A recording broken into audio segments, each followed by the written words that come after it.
주시고요. 이준석 위원님 질의하십시오. 예, 조성훈 차장님. 예. 그 해당 계엄당일에 그 선관위가 하나의 공격 대상이 됐다는 것은 또는 계엄 대상이 됐다는 것은 인지하셨죠? 기사 통해서 봤습니다. 그런데 우리가 알기로 선관위랑 원래 그 방통위는 바로 옆에 있는 기관 아닙니까? 과천에서?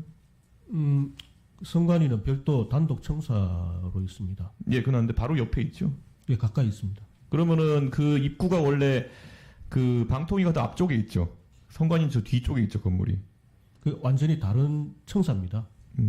선관위는. 근데 선관위 청사에 계엄군이 진입했다 그러면 사실 방통위에 거의 한 200~300m 거리로 지금 계엄군이 주둔했다는 그런 이야기가 되는데 그 상황을 인지하셨습니까? 전혀 몰랐습니다. 선관위나 이런 쪽에 계엄군이 투입된 걸 기사 보고 알았다. 예, 그렇습니다. 그러면은 방통위에는 뭐 당직이나 이런 거를 통해서 인지한 사람이 전혀 없었고 청사 관리하는 사람들도 연락을 주지 않았다 이런 말씀입니까? 예, 저는 보고받은 바는 없습니다. 예, 이것도 굉장히 신기한 상황이라고 생각합니다. 저는 계엄이라는 것 때문에 상당히 많은 언론 보도가 있었고 그럼 언론 보도 상황에서 선관위가 물론 초기부터 그렇게 언론 보도가 되지 않았지만은 그 기관을 책임지고 있는 사람들이라 그러면은 우선 청사의 안전 그 다음에 뭐 그런 것부터 챙겨야 되는데 그런 절차가 있었습니까?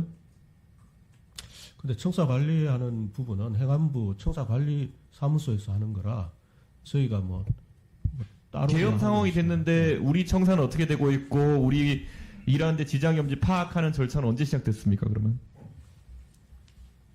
다음 날 아침에 했습니까? 사실 저는 그때 그 해외 출장 중이어서 네. 제가 그냥 저 카톡으로 보고만 받았습니다. 부위원장님 그러면 예. 우리 직무대행님 이거 언제 파악하셨습니까? 왜냐하면 저는 깜짝 놀랐던 것이 사실 정말 저도 그 두 청사 다 왔다 갔다 해봤지만은 바로 붙어 있잖아요. 청사 아시겠지만 입구가 완전 다르고 네. 한참 저 앞쪽으로 가서 이렇게 위로 올라가게 돼 있죠. 그리고 저희 이동하고는 좀 거리가 좀 있습니다. 뭐 200~300m처럼 그렇게 가까운 거리는 아니고요. 뭐 적어도 한 1km 이상은 되지 않겠나 싶은 생각은 드는데 모르겠습니다. 뭐 거리가 뭐 서로 좀 1km 까지는 달라서 아닙니다. 예, 달라서 그리고 그리고 뭐 그게 저희들 입장에서는 뭐 특별히 어떤 징후나 아니면은 이 사항점을 느끼지 못했고 아마 그런 사정이 있었으면은 비상연락관이 막 저한테 바로 연락을 취했을 겁니다. 그런데 우선 계엄이라고 하는 것이 일반적으로 선포되면 입법부를 제외하고 행정부와 사법부의 상당한 권한을 제약하는 그런 것이 계엄 포고령에 들어가 있고 원래 계엄이 그런 거 아니겠습니까?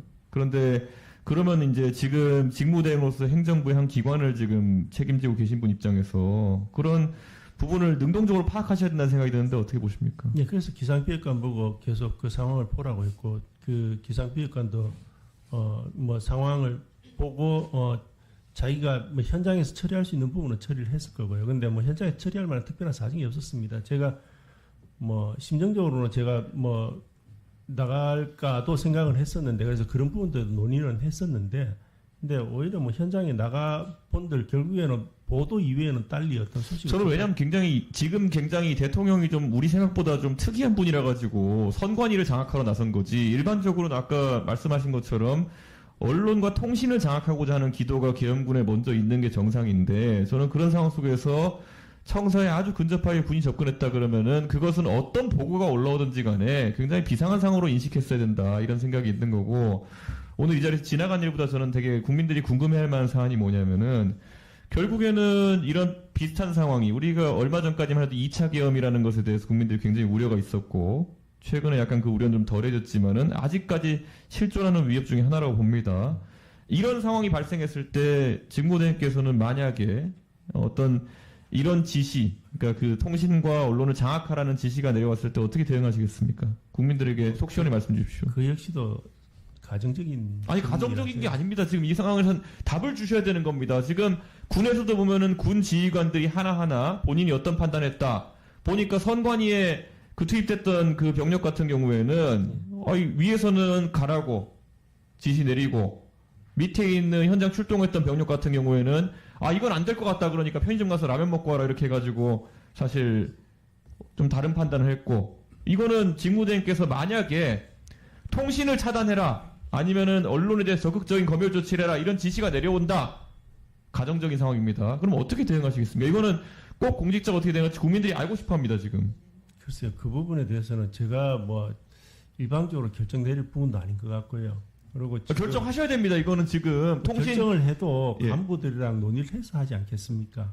아니 간부들은 당연히 장의 눈치를 보는 것이고 통신을 장악해라. 예를 들어서 지금부터 뭐 핸드폰 통화를 뭐 새벽에는 못하게 차단해라. 뭐 이런 명령이 내려왔다. 그러면 이걸 이행하시겠습니까? 그거를? 지금 뭐 다시 답변 드리지만은 예. 가정적인 상황이라서 제가 지금 상황에서 괜히 그러한 답변을 드리는 게 예. 오히려 불필요한 오해를 만들 수도 있을 것 같아서 그렇게 답변 드리겠습니다. 뭐 예, 법률가 출신이시니까 또 민감하게 생각하시는 것 같은데 저는 지금은 기관의 장 입장에서 움직이셔야 되는 겁니다. 사실 우리 잘 알지만 원래 김태규 우리 부위원장님 원래 사실 지금 권익위 하시고 또 이제 방통위를 하시고 계시지만 원래는 이 상황에서 어떻게 보면 역할이 공수처장이 있을 수 있었던 상황이 있었습니다. 그래서 저는 이 부분에서는 추상같이 옳은 것과 그른 것을 가려주셨으면 하는 것이 국민들의 바람일 것이고요.